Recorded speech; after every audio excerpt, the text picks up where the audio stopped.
surging to the end zone, and he is in. Touchdown, Kansas City. I tell you what an addition he's been. Kareem Hunt just plays with that power. Multiple blitzers picked up. Purdy coming inside is intercepted. It was way high, and it was picked off there by Chris Roland Wallace, the rookie. 4th and goal. Mahomes gonna walk in. Touchdown. There's a penalty. Hold on. Hold on. Yeah, they were holding Travis on that. Holding, number 27 defense. The penalty is declined. Touchdown. Mahomes on 4th and goal, runs it in himself. Here's a big play, 3rd and goal from just outside the 5. Can you run it in or do you have to throw it in? Bell is the point of the bunch right with Kittle and Pearsall behind. Conley is left. Mason to the left of Brock. Here's Brock back on 3rd and goal. Brock got hit, throws, intercepted in the end zone. The Chiefs take over. Jaden Hicks, the safety, intercepts Brock Purdy, his 3rd pick of the game. And he is getting hit right when he unloads it by Karlaftis, who spins. Not many coaches adapt like Coach Reed does. Oh, a little sweep. Harmon, no one near him, makes a cut. Racing to the end zone, he's in. Touchdown!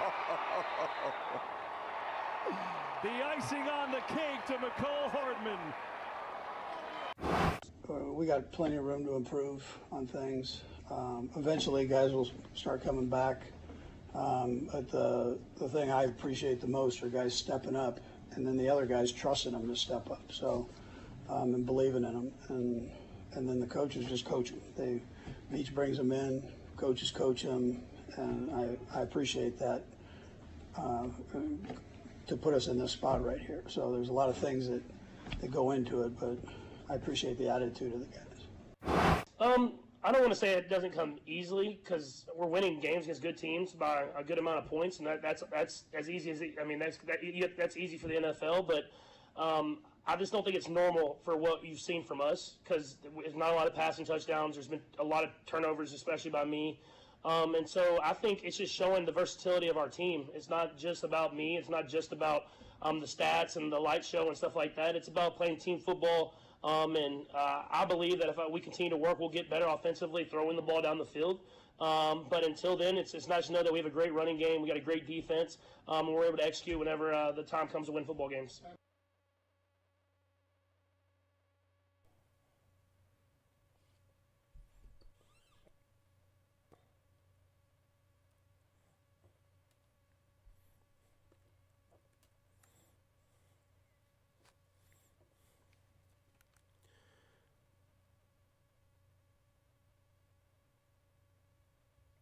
Good morning, Kansas City. This is New Day with SSJ on Sports Radio 810 WHB. Thank you so much for joining us on this Monday, October 21st, 2024. Stephen St. John and Todd Leabo and Jake Gutierrez. Today on the show, we will talk with Pete Sweeney from Arrowhead Pride at 7 o'clock about the Chiefs whipping that ass in San Francisco. Catherine Tappan will be with us to talk some college football in the 8 o'clock hour. My man, Mizzou quarterback Brady Cook will be with us at 8:30 to talk about his weekend. Interesting. Just a typical college football Saturday game, right? I'm just going to tell you this right now. Say what you want in your own private time. You watch your mouth when you talk about Brady Cook around me. Okay? You watch your filthy mouth. You talk bad about Brady Cook, go to the bathroom and wash your mouth out with soap. You understand me? Stick a bar of soap in your mouth. Life boy. Eat it. Eat soap. If you talk bad about Brady Cook, eat soap. That's my quarterback. You understand? That's my quarterback. You eat a bar of soap. Okay, Irish Spring for that clean, fresh scent. It's my quarterback. It's my quarterback. I don't care what happens from this point on. I don't care. What that kid did on Saturday, that's the stuff the legends are made of. That was his legacy game. The Brady Cook the hospital game, the ankle game, whatever you want to call it. Brady Cook at 8:30. Bill Moss, who was texting me during the Brady Cook game. Bill Moss was texting me during the Oklahoma game for about 2 minutes. He likes to text people during their games. He does. When things are going bad, I think. But even Bill said that was a storybook ending. Absolutely. So talk to Bill Moss about the Chiefs at 9:05. And then we'll have some post-game sound at 9:30 from everything that happened over the weekend. And so it's a great weekend for all the football teams. Yeah, they all won. How about that? Hasn't happened very often because Kansas only has 2 wins. So it happened some last year. Yeah. And this year was a little rougher. Probably week 1. Because the Chiefs haven't lost. Of course, Chiefs didn't play week 1 of college football. Kansas State destroyed West Virginia. Mizzou came back and beat Auburn. And Kansas got a much-needed win against Houston. And the Chiefs beat up the San Francisco 49ers. They beat them up. It's a beautiful game. To beat them up in a fight. Oh, I love football like that. It was great. Let me clear some personal notes to start the show. Number 1, I would like to invite you tonight to Chickies and Pete's inside Bally's Casino, which is, you know where it is. It's right across from where the KC Current play. Yeah. Right by the Bond Bridge. It's it's a stone's throw from my beloved Northeast neighborhood. It's right there off Front Street, right by where Susan St. John used to work when she used to work at Cargill. It's a place where my dad used to do some business all over that area, you know. Just in and around. In that neck of the woods. And so come on down, and we are going to have, in conjunction with the Sports Radio 810 WHB 25th anniversary, we thought it would be fun to get together the guys that have been on this show, almost all of them, you know. Many of them. Yeah, most of them. To come on down and have a little reunion and do an episode of Hot Mic with SSJ and tell stories about what it's been like to be on this show for the past 18 years? 18 years, yeah. 04, into 04, beginning of 05. 19 years. Yeah. Whatever. It's hard for you to tell. I've been here, but 18. The show. Yeah. Well, the show morning started. Maybe we'll get to the bottom of that the tonight. show started Let's get that timeline when I out got there. here. Right. The morning show, Okay. hosted by Stephen St. John. Right. Yes. There's BS and AS, before Steven and after Steven. Yes. We're dealing with after Steven. AS. I don't want to hear none of them stories before Steven. I've heard enough of those. I had to live those. We're talking about For a while. when we got together, okay? And so it's going to be me, Jake, Leabo, Aaron Swartz has committed. Marco, at one point said he'd be there, but then you don't hear from him, so I don't know. He snuck in, said he'd be there. He quit radio in such a haste. I don't know if he'll be there or not. He gave you weeks. Yeah. But I think he'll be there. I hope he'll be there. I hope his family will be there. And then Nate Bucati. Oh, I can't be there. Ladies and gentlemen, Nate Bucati. Can you start it later? I got to be there later. Right, we moved the time. And so then I moved the time. I moved the moved effing time. Heaven and earth to change this. I moved the time I moved the time. Yeah. We're going to be up later now because of him. But I moved the time. I moved it for him. And then, my wife just told me that so I could be there on time. There's more to that story, too. I think he just had the time wrong. Probably. He's got a complicated life. He doesn't know where he is. I've got a complicated life. I know. That's all. See what this is? You got your book. At a glance date book. This keeps my life in order. That's if I didn't have this, my life would not be ordered. I'm not digital yet. I'm not digital Takawara, and I will not crawl. I'm hybrid. How about that soccer reference? I like it. That just blew your mind. Okay, so I got to keep stuff straight in here. I don't want to hear it. I'm hybrid. Mostly written down. You know a little what bit I keep of digital. track of in here? My schedule, Susan's schedule, the twins' schedule, and somewhat Phil's schedule, and Richie's concert schedule. You got it all. All of it in here. I got 6 people in this book. Did you order your So I ones don't for wanna next hear year? Nothing from Nate. Jake and I already got our books for next year. Yeah, we did. I'll get mine soon enough. You should have it for next year. Things are happening next year you need to know about. Well, Michael got mine last year. You need to before get with me, Gabe. And she doesn't work here anymore. Gabe. He's How your come plug. he didn't offer me to get one? You just have to ask. Okay, whatever. All right. We should have asked on your behalf. I'm sorry. So please come down. Chickies and Pete's. Chickies and Pete's tonight for a New Day Border Patrol reunion and a special episode of Hot Mic with SSJ. It'll be me, Jake, Leabo, Marco, Aaron, and Nate Bucati, and also my dad's going to come down there because he said he likes the crab legs. They got great crab legs.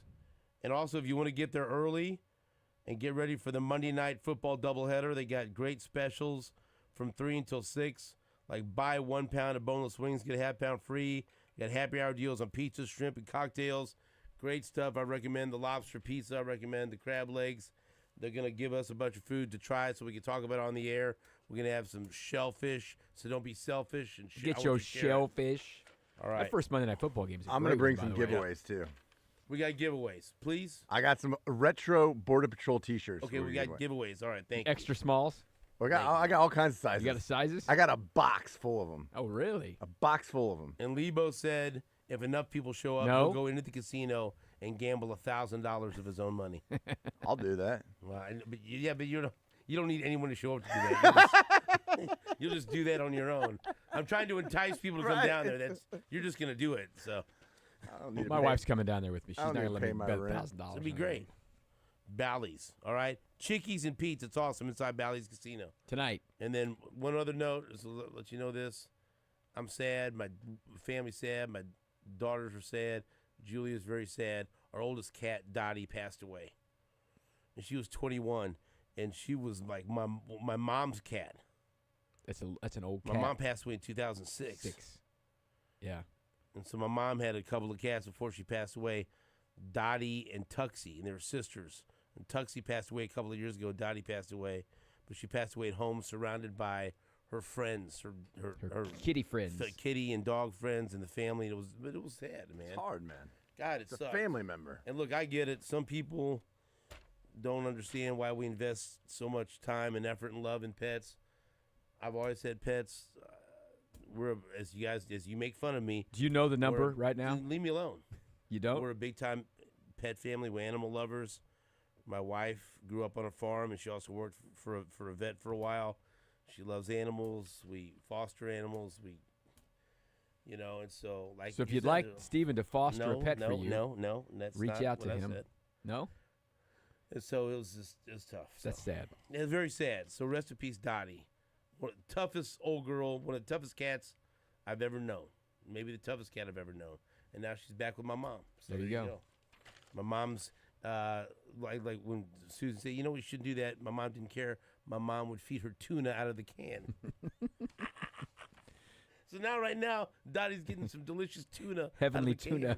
She'd hear that can opener. They come and running. Dottie would come running. And so, right now in pet heaven, she hears the can opener, and she is running. Spoiled. Towards some delicious tuna. So, that took a lot out of me yesterday. That was an ordeal. But the Chiefs won, and that was wonderful. I wish Jeff Chadilla was here today so I could just rub it in his face, but we'll have to wait for tomorrow for that. You'll be here soon enough. Here, the last couple of weeks, I've told the whole argument with Jeff Chadilla started 3 or 4 weeks ago when I said, "Look, Jeff, they don't have Hollywood Brown. Now they're not going to have Rashee Rice. They're Pacheco's gone, but they're bringing in Kareem Hunt. They've got Samaje Perine. They've got Carson Steele. This is going to be a team now that changes its identity, and we see it, though. We're starting to see it come out of necessity. It's a team that is going to try to run the hell out of the football behind an extremely physical and talented interior offensive line. They are going to play terrific defense with an elite top 5 defense, And that's what Jeff said. They weren't an elite top 5 defense. And so if you don't think this is an elite top 5 defense, now that I don't have any rebuttal. I don't know what else to say. How about that top 5 Jets defense that got 37 hung up on them last night? You're talking crap on yourself now. I know. They look terrible. Yeah. Hey, Devontae Adams, go from this dumpster fire to that one. Bye. Didn't he just lose to the Steelers? Yeah. Yeah. And go get traded and lose to the Steelers again. They didn't. I don't think they're making the playoffs, but we'll see. Who knows? The Raiders? No, the or Jets. The Jets. Well, I mean, that's one of the two teams that Shadia said, the Jets they're not the Jets and they're not the Vikings defense. Okay, well, we'll save this for tomorrow. And so you have a team that will run the hell out of the football, and you've got an elite top 5 defense. You've got a Hall of Fame coach. You have a great, nothing to sneeze at, Todd, which I think should be that button. I'm sorry. A Hall of Fame defensive coordinator.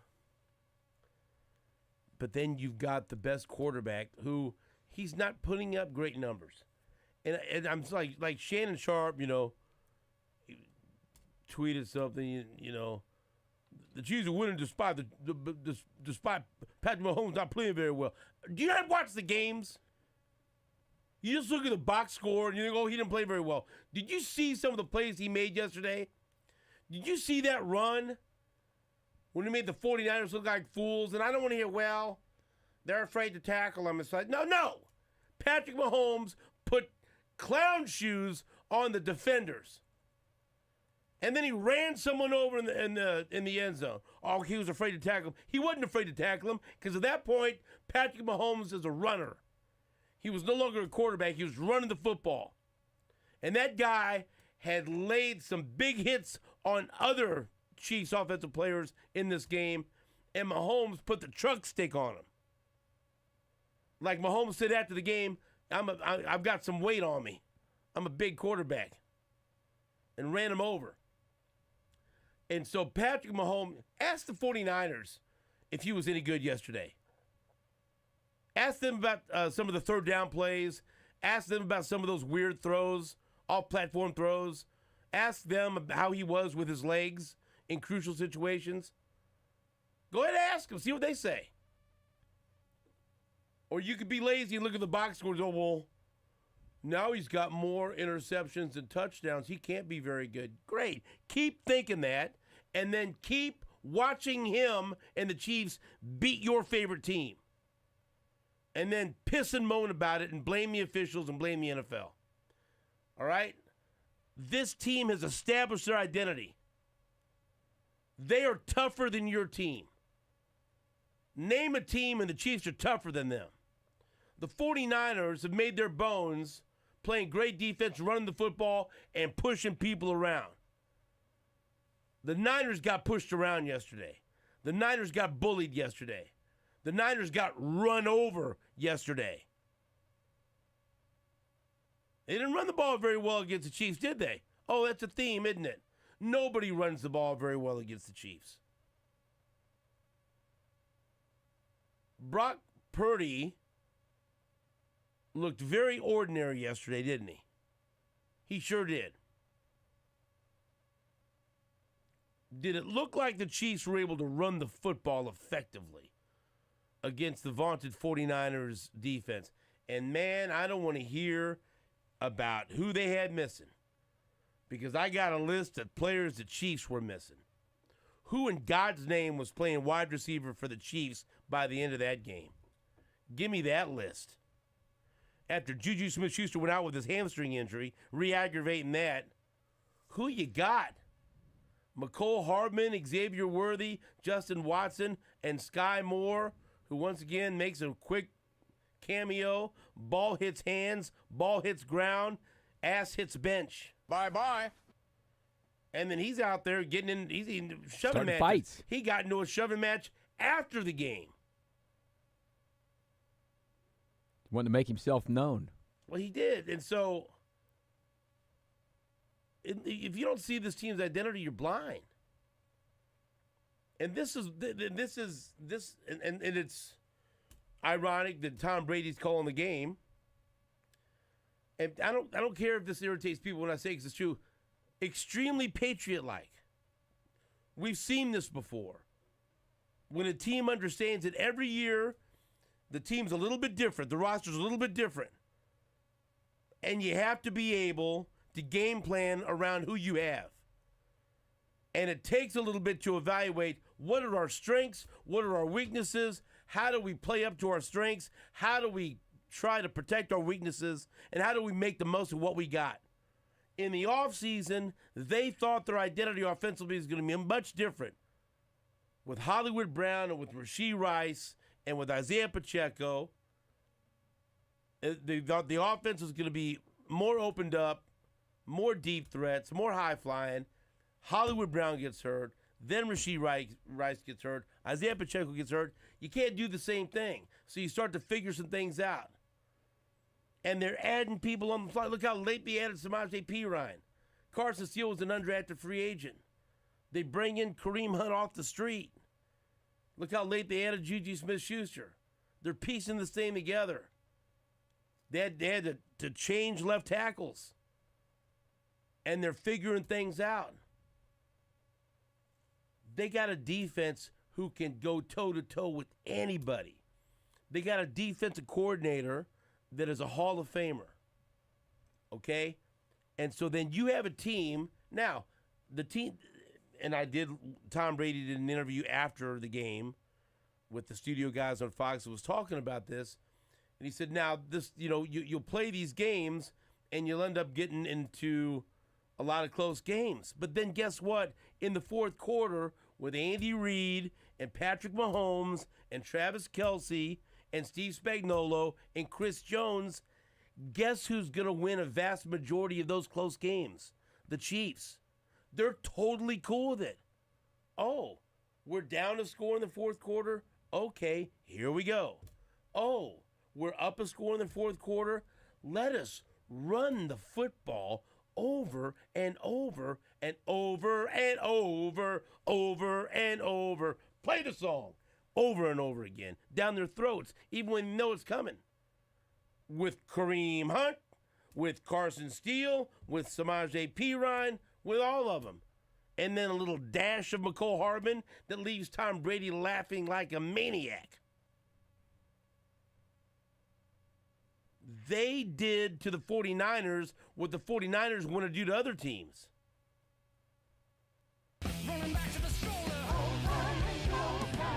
That's right, over and over. The 49ers died by their own poison. They got bullied, they got pushed around, they got ran over. And that's what the Chiefs are. And why did it look even better yesterday? Because they had a chance to go through the bye week and self-scout, self-evaluate, and tighten everything up and say, okay, all right, this is what we got. Now let's lean into it even more. Let's accentuate the positives. And it really looked good. And it's going to keep looking better. Only undefeated team left in the NFL. People keep wanting to disrespect me. Go ahead. One of the more amazing things about it is they've had to do it in-game, too. Right. Rashee Rice got hurt early in the Chargers game on the road. They figured out a way to call plays and make that work. Juju Smith-Schuster, who they probably were a little leery of because he'd gotten hurt during the week a little bit, but he made it 4 plays, whatever, and then you've got to adapt on the fly again during that. They take chicken crap and turn it into chicken salad more often than anyone else in the league. They don't blink. They just roll through it. It's amazing to watch. Frustrating for everyone else, I'm sure. But listen, the Niners had guys hurt. Chiefs had guys hurt. Niners lost guys during the game. Chiefs lost guys during the game. They handled it better. Patrick Mahomes had a horrible passer rating, but his QBR for the game was 80. That's very good. With your QBR is 80, when you throw 2 interceptions, you've had a really good winning day of football. If you would have told the 49ers you're going to hold Mahomes to 16-27, 154 yards, Pick him no off touchdowns twice. and 2 picks, 49ers, we won the game. We finally beat them. You lost by double digits. Yeah. What? And seriously, the late touchdown they had, I think we were sitting here watching the game yesterday, getting ready to do post game, and I was like, when the Chiefs got the ball with 6 minutes to go, the way they were running it down the field, I said they may not give the ball back to him. And then they ran the end around that scored the touchdown. But had they gotten like just another first down, they could have bled that thing down to nothing. That would have been almost as impressive as anything they've done all year. They just said, let's take the 7-minute offense. 39 carries for 184 yards. 39 carries for 184 yards, 4.7 yards per carry, 4 rushing touchdowns. Oh, you could have turned a couple of those into some cheap passing touchdowns from Mahomes and fattened up the stats. But guess what? He doesn't care. He doesn't care. Kelsey That's had the beauty. 4 catches for 17 yards. Guess what? He don't care either. Doesn't you know care. what they care about? The third ring. That's what they care about. Oh, hey, who were the big weapons that Mahomes was feeding in that game? Noah Gray, McCole Hardman, Kareem Hunt. They don't care. They just want to win. It's very powerful. Very powerful. By the Everyone way, talks that talk, but they're living it right now. I'm not in some meeting somewhere where they're back there. Maybe someone's grousing, but I really get the feeling they don't. They just win. If you're a 49er fan, don't you probably think McCole Hardman's great? Oh, they think it's the best thing ever saw in your life. God, this McCole Hardman, if we could I wonder if we could get him somehow. This guy, he's got such a nose for the end zone. Yeah. Look at him. This guy can really do it all. It's crazy. Think about it. The last two trips out there. The last regular season game where he had 3 touchdowns against them. It's incredible. The Super Bowl, he had a walk-off touchdown. Then this game. A big punt return, too. A punt return. Then a big touchdown. If you're a Niner fan, like, man, this is McCole Hardman. I know we got Debo and Ayuk and all this, he's just one of the best players I've seen. He's just so good. Incredible. It looks like Brandon Ayuk's hurt bad. That's too bad. Jalen Watson, there's fear that he could be out for a while. That's a factor for the Chiefs. But hey, let's just go ahead and put this guy who literally no one has ever talked to, and he picks the ball off. Chris Roland Wallace last night. Okay, sure. You've played snap in the NFL. Go intercept a pass. Sure, fine. And yes, Jalen Watson has been playing very, very good football, and that sucks. It looks like he's going to be out for a while. But the Chiefs, I'm sure, will find a way. Well, the Raiders await now, Steven.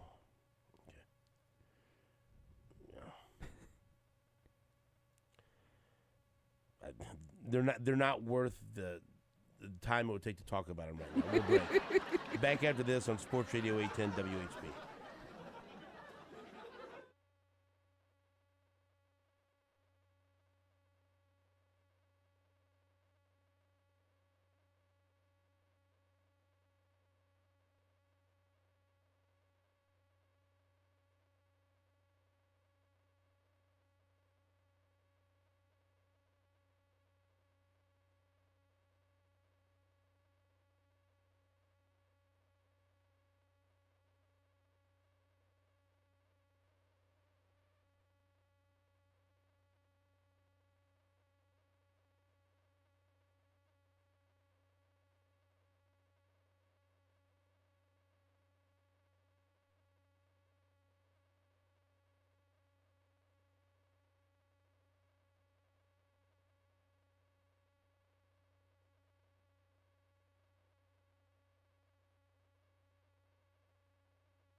No, I actually was not trying to like lower my shoulder. I was trying to like absorb the hit. 'Cause I knew I was gonna be right there in the end zone, and that dad bod, man, just had enough weight on me where he went down. So it wasn't like I was necessarily trying to like seek out contact. I was trying to absorb it and get in the end zone, and just ended up looking good for me. I'll also tell you this.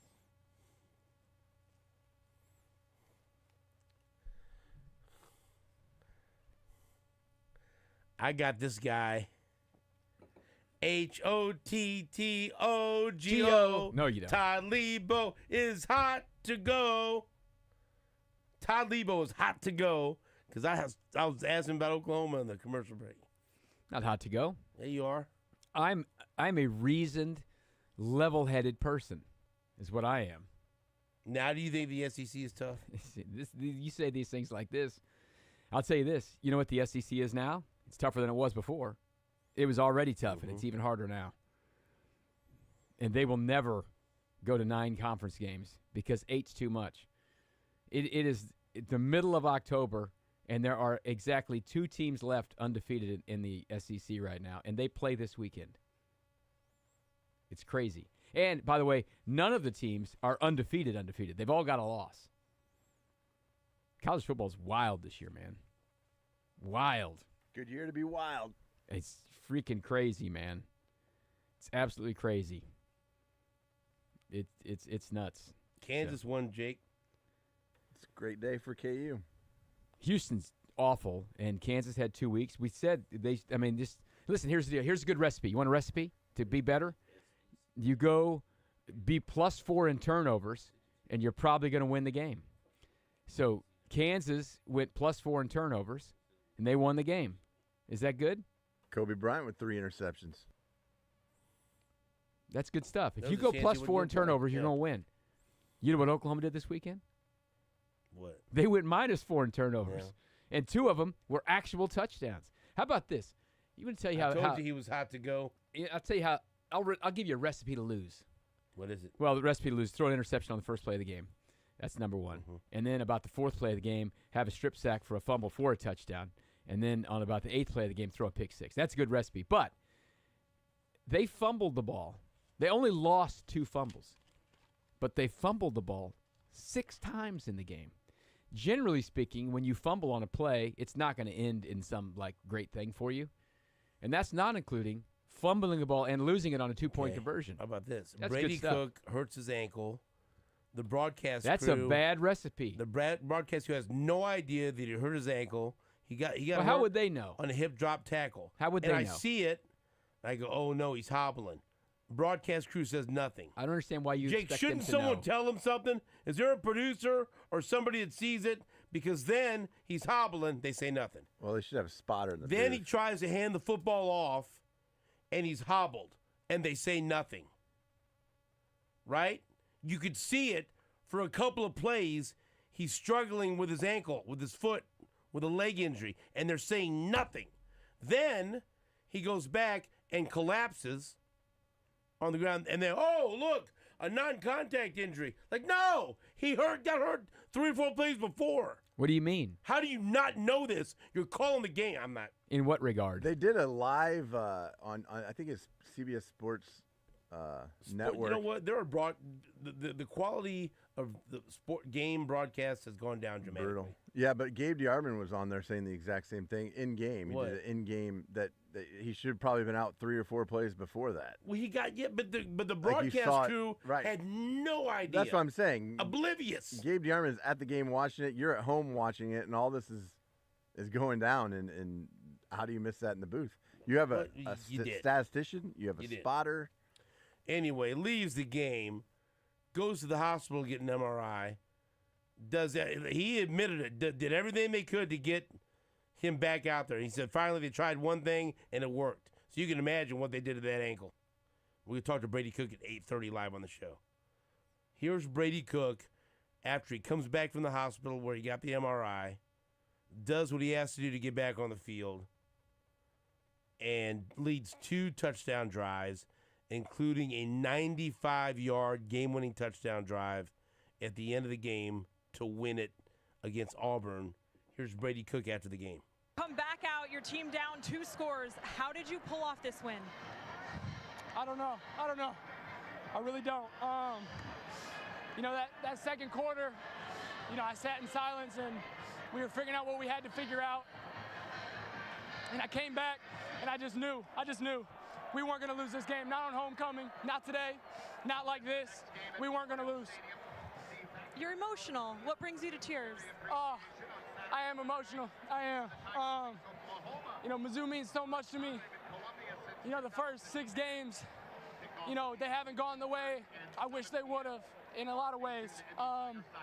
And to come out here the first drive and get hurt and to be down, to think I'm not going to come back in the game and then find a way, and we just manifested, we get it done, we fight, and we win. It's just, I'm emotional right now. How were you able to fight and get back into this game? Shout out to our trainers. But I've played through stuff before. I've been through adversity before, physically, emotionally, mentally. This isn't anything new, it's just another step. What did you learn about your team today? I learned that we're gonna fight. I learned that my energy, my leadership means something to them. I learned that for sure when I came out in the third quarter. And I learned that they're always gonna fight. Congratulations, Brady. Thank you. That's a beautiful post-game interview. Yeah, here's the deal. That's beautiful. In today's college football world, it's great to go get a transfer. Brady whatever, Cook live on the show at 8:30. But it's also great to have some dudes who really care about their school, their teammates, and all of that. Brady Cook cares. Brady Cook is that guy who all he wanted to do was be a Missouri Tiger when he was a kid, and he's gotten that chance. He went to the freaking hospital and did all he could to come back and play in a game. That's right. For his guys That's in his exactly school. Right. That is not everywhere in the world in college football in 2024. It's not. It's refreshing. Troy wants to know again the time tonight. I'm going to get there. We're going to get there around 5:45 or 6. We'll start the broadcast we'll start recording at about 6:30. So come on out. This isn't live on the internet, right? No, but can we cuss on this? No, we're recording and then we take breaks. You know what I mean? We're cussing on segments. Yeah, we're cussing on it. Yeah. All right. Might be a little bit live social media, maybe. Yeah, something. Maybe I'll just pull my camera stuff going on. And so Troy, you want to come out there? Chickies and Pete's inside Bally's Casino tonight for Border Patrol New Day reunion special episode of New Day with SSJ with me, Leabo, Jake, Aaron Swartz, Marco, Nate Bucati, my dad. Come on down. Great food and drink specials. Chickies and Pete's, Bally's Casino tonight at 6 o'clock right here on Sports Radio 810 WHB.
I think just execution.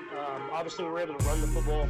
That was big. That's a really good defensive line, and the O-line stepped up and we were able to run it down there. And we found a way to get in the end zone. And when you get in the end zone, you get points on the board. Now it's about cleaning up the turnovers. I think if we can do that, we can start hitting our stride. Start hitting our stride. They're 6-0, by the way. You know, it is funny, though, like, they won that game by 10 points, and really could have been more because it was a late touchdown by the Niners. It was really the easiest kind of feel of a win there at the end. The first 2 weeks, you know, were so tight, and they just figure out ways. I know it makes everyone else around the league mad. Who cares? Tough luck for them, I guess. I mean, really, who cares? It's not always going to be beautiful. But that's the best part about this team. They don't care. Nick Jacobs posted on X that the Chiefs called 23 design run plays between the tackles. That's the most in a game since 2016. KC rushed for 81 yards and 2 touchdowns on those runs per next-gen stats. Now, there is something that they'll have to address, and I know it's been a popular topic. Wide receiver, and I don't expect them to go out and make a blockbuster move. I know, Todd, you don't think they're going to do anything. They could do something. They don't have a lot of space on the cap to do things. All they have, though, right now, there's enough that they could have gone out and gotten Cooper. Is Justin Watson, Xavier Worthy, McCole Hardman, Sky Moore, and Juju Smith-Schuster. We don't know what his situation is after re-aggravating his hamstring injury. Still have 3 guys in the practice squad. Justin Ross, Nico Remigio, and Montreal Washington. They would have called one up if they... I know, but I'm just telling you, those guys they're there for them. To do what? If they want to elevate one of those guys. I feel like they would have by now. Yeah. I agree with you. Those guys are cones in practice, Todd. I'm just telling you that they have those guys. Do you think that's the answer? Huh? No, I don't think it's the answer. I'm giving people facts that they have 3 guys on their roster. Yeah. MVS is in New Orleans today working out for the Saints. They don't need to work MVS out. If they need him, I'm just saying he's taking visits. That's sure. Yeah, I agree. I believe you. I mean, I'm surprised they haven't added Nico Remigio or Justin Ross, but I think that tells you something right there. Last week they just had a 52-man roster. So doesn't that tell you something? Yes, it does tell me something. I'm not advocating for anybody. I'm just telling you. It sounds like you are. You're making it sound that way because you're saying those things. Why did Oklahoma fire their offense coordinator? Because someone has to go. You think he's a scapegoat? Yes, absolutely. He didn't deserve to get fired. He probably deserved to get fired. What about Brent Venables? You don't fire him. Isn't this his whole show? It's not the way it works. You're fired. It does work that way. It clearly didn't because they fired the OC. Do you think it should work that way? I think Brent Venables. I don't know how you're turning this into Brent Venables conversation. I'm asking you if you want him fired. No, I don't want him fired. Because Lance want him fired. No. What does he have to do to get him? For you to want him to be fired? What if they get blown out at Mizzou? I don't think that's a fireable offense either. Are you kidding me? That's a top program. You're just going to sit here and take a blowout loss to Texas, South Carolina, and Mizzou, and you're just going to take that like someone's feeding you castor oil? You go, I'm good. If they get blown out by Missouri and they don't turn the ball over 4 times and give up 2 defensive scores, then I'll say, sure, fire him. Are you happy with what he's doing? No. Do you think maybe this is why nobody hired him for a long time? I think this year is a lot of circumstantial things have happened. Injuries and all that. They still have not played in the last 3 weeks with their top 5 wide receivers on the depth chart. Do you feel bad for chasing Lincoln Riley off now?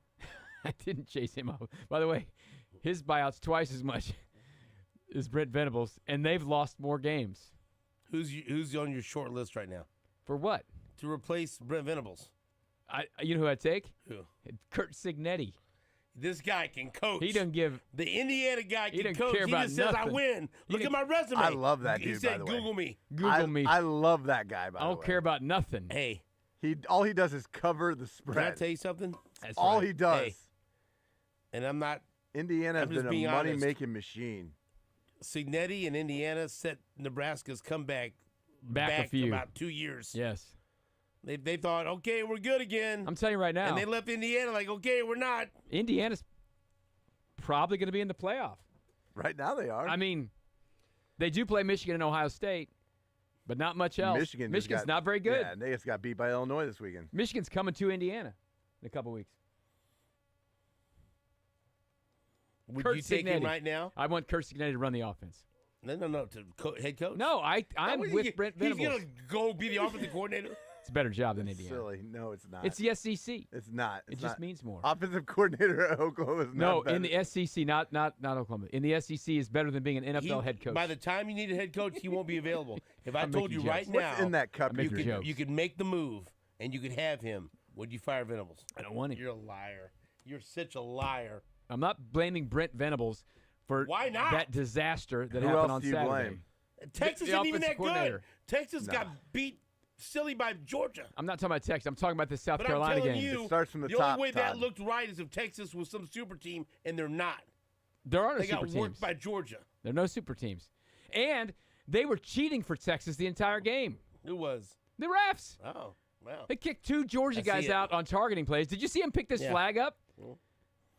And then they fined Texas $250,000 for Wasn't throwing enough, was crap it? on the field. It Wasn't was enough. unbelievable Georgia was getting jobs so much. They didn't care. We'll be back after this on WHB.